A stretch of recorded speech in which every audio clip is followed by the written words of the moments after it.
My name's Kurt Hoekstra and my brother Jack Hoekstra. They're at Hoekstra Dairy in Oakdale, California.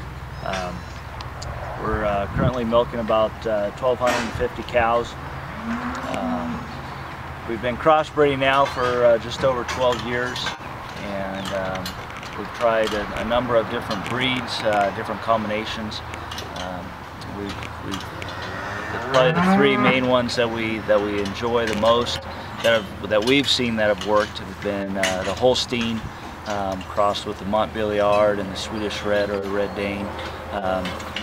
They've worked really well for us. It's really helped improve our reproduction, our herd health. I think that's been a huge advantage for us.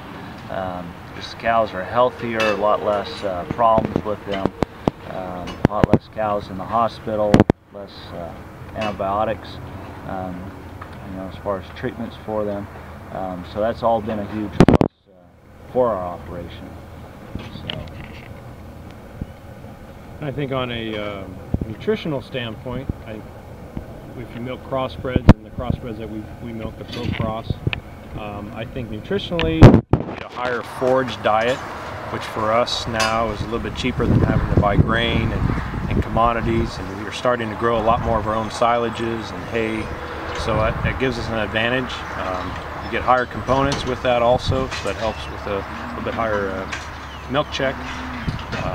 Another thing I think that's really helped out is the feet and legs on these cows is improved a whole bunch. It's so much better.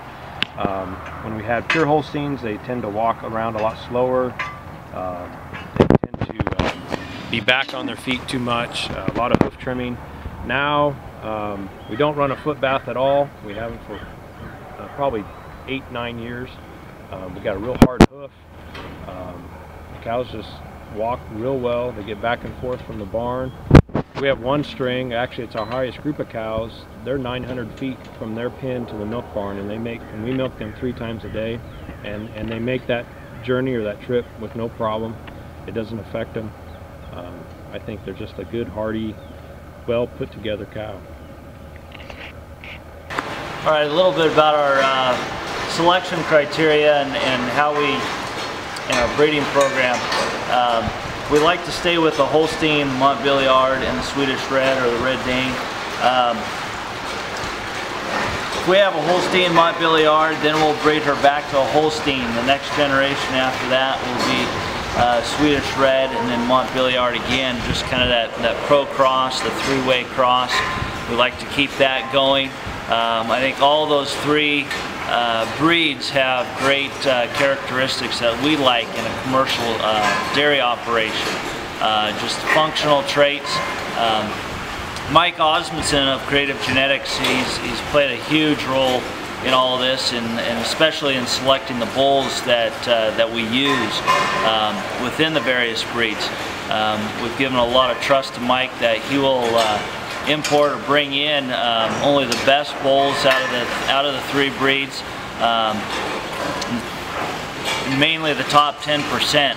So we know that when we're breeding with any one of the 3 breeds, we're going to be using the best bulls that the companies do have to offer us.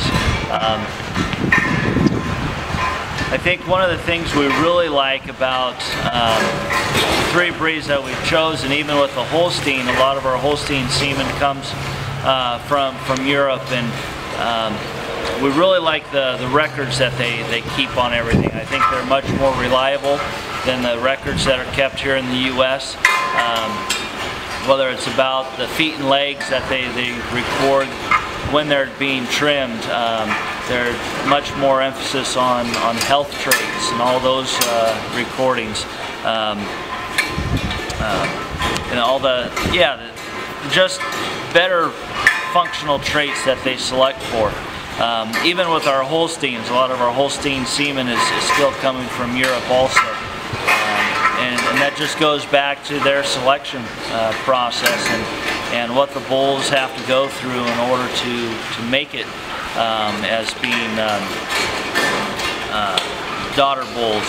So we still need the purebred dairymen to still be able to have the purebred cows, whether it's the purebred Holsteins the pure Montbéliards or Swedish Red or Red Dane.